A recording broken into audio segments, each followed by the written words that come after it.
What's up, YouTube? Welcome back to the Acura Audio Garage. And you may be wondering, what the hell do I have here in front of me?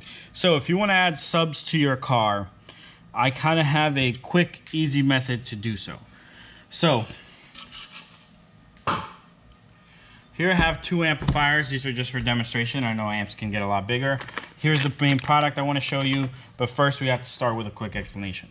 So in your Honda Acura from 96 to 2020 or 2022, this is the connection that goes to your speakers. It's a proprietary connection. It looks like this. This is the actual connector. If yours are cut, we have this.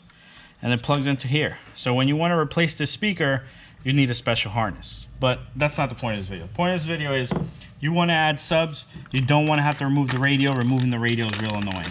So what you can do is you can grab our little speaker T harness, and in the back deck of your car, so Honda Accord, Honda Civic, TLX, ILX, TSX, TL, all those cars will have a rear deck configuration similar to this. Either they'll have just a subwoofer back there, or they'll have a subwoofer and two speakers, or they might not have a subwoofer, they might just have speakers. So your base model ILX is just going to have speakers, no subwoofer. But this will work on any of those configurations. What you're going to do is you're going to grab the signal coming to those speakers and send them to either your amplifier or your line out converter. So what that looks like, you would disconnect the speaker that we were looking at before. That speaker then plugs into our harness here. Then the other side of the harness plugs back into your speaker. So there you go. And then we have the other side as well. So this side plugs into here. So that's our speaker line. This plugs into here. Come on. There we go. So that's plugged in. Then this would plug into our speaker. We don't have factory speaker here. We have the Honda harness. So we're just going to plug our aftermarket speaker. So now both speakers are plugged in. You didn't have to do any wire tapping, any wire cutting. And they come to this 4-pin Molex connector. So what that would look like for you is on the rear deck, you would either pull the rear cover down, or there might not be a cover, and you're just going to disconnect the factory connection from the speaker and connect this. So the factory connection, as we talked about, would look like this. You would unplug this, plug this in, and then the factory connection coming from your car would plug back into here. So this is just really eliminating the need for you to do any wire tapping or splicing to get a line out converter installed.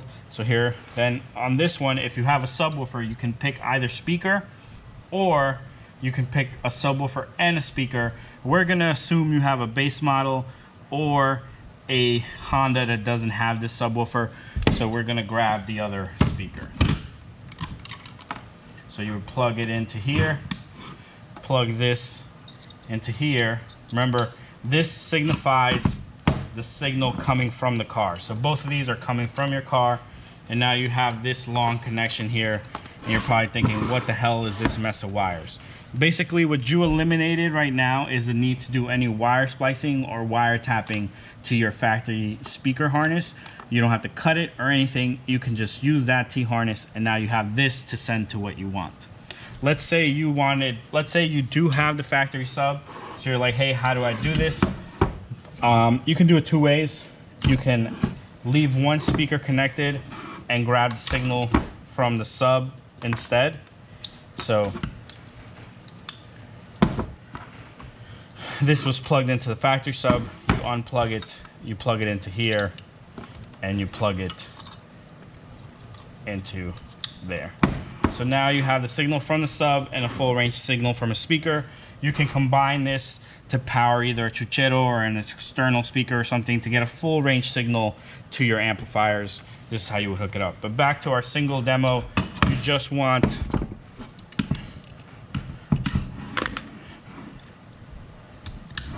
so here in this simple demo, we just want a subwoofer amplifier. So now you have tons of choices for subwoofers. I'm gonna play some clips from our other video. We covered the JBL Bass Pro, the Rockford P300, and the kicker key. I have the kicker key since it's real small. So this is 500 watts RMS and it has a DSP. So if you don't want to go through the DSP setup, you don't have to. You can just turn these dials to where you deem appropriate and plug this right in here. So in your car, in the back, will be these two speakers, and now you have the signal for your subwoofer. This also has DC offset, so your factory radio will put out DC offset, which will automatically turn this on and off. It's not always the best method. I do recommend running a remote wire, but now if you wanted to use DC offset, you just have to run power and ground, and then your speaker goes here. So I'm going to finish the entire diagram so you can see exactly what it looks like. All right, so we have our RCAs hooked up, our bass knob hooked up, and then here is our speaker wire that we're going to run to our sub. We're gonna put that a little to the side. I'm just gonna clean this wire up a little bit so it doesn't look so crazy. Okay, so here's our finished diagram. We have power coming from our battery. We have ground to some bolt on the car somewhere that bolts straight to metal. We sanded the paint. We have our remote wire ran to fuse 32 in our fuse box with a fuse tap. Then we have our speaker hooked up. So you see positive, negative, then we got positive and negative. And then again, our signal to power the amplifier. So it has power, it has a speaker, but it has no noise coming into it for a signal. Is coming from our rear speakers that are T-harnessed into the car. So what this did, this harness right here, just eliminated the need to do any wire tapping or any wire cutting or you figuring out what wire is what. It's already all set up. Now let's say the kicker key doesn't have enough power for you. That's very common. 500 watts may not be enough. You may want 1,000, you may want 2,000, you may want 8,000. So in that case, what you can do is you can still use this harness. You can either cut it, attach it to an LC2I, a DSP, or something like that. But if you're just using a bigger bass amp or not the kicker key or an amp you have laying around, what you can do instead is pick up the DCT-2 that has this connector here. This won't plug into here, but we will send you. You can buy all this from us, by the way, but if you manage to pick it up, you can ask for this harness as well, and this will bridge the gap. So what this will do is this will plug into here. This plugs into here for the signal. Then you have a white, black, and a black that go together. These both go to ground. This is your remote out, and this is power in. So then both of these would go to your amp, and the RCAs would go to your amp. So let me get the diagram finished out for you. Here we have our diagram complete. We have our line out converter with its harness hooked up to the original T harness I showed you in the beginning. So this is still T harnessed into the speakers in the car, feeds the audio into the line out converter.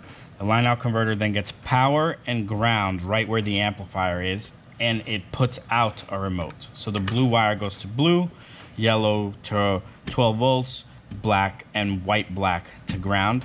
Then you still have to connect your red wire to the battery, make sure you put in a fuse, and your black wire to ground. And then your RCAs are coming out of the line out converter into your amplifier. Now if this line out converter doesn't is not good enough for you, you can use an LC2I or an LC2I Pro. Same thing, you would put in you know, ground, 12 volts, remote in, and then you would cut this here and terminate it so that you can put left in and right in, and then your RCAs would come out of here to your amp. So you can use an LC2I. It is going to require you to do some wiring. With this, it's all pretty much plug and play. You don't have to wire splice or anything. You just have to connect everything together. So this is the setup. I think this harness will help a lot of people out. It's already on our website. It's been on our website for a couple weeks now. A couple people have picked it up. If you have any questions, feel free to leave them down in the comments. I'm gonna roll footage from the other video to kind of show you what is possible with this. And we're gonna plug in our RCA. So this has a special harness for the RCAs. But if you remember early in the video, I showed you this 4-pin Molex plug on our new product. This plugs right into here.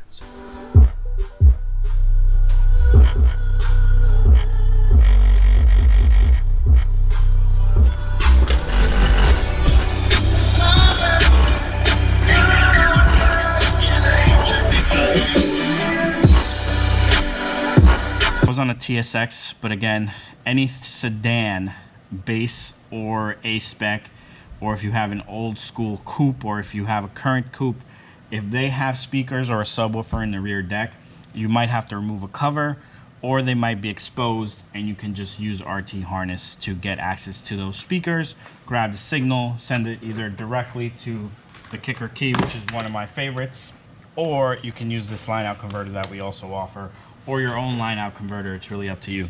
But that's it, guys. That wraps up this video. It's a quick one. It's just showing you how to add subwoofers. I know this is like one of the most important or most sought after things, so if you can save some time and some frustration from removing the radio, I would say do it.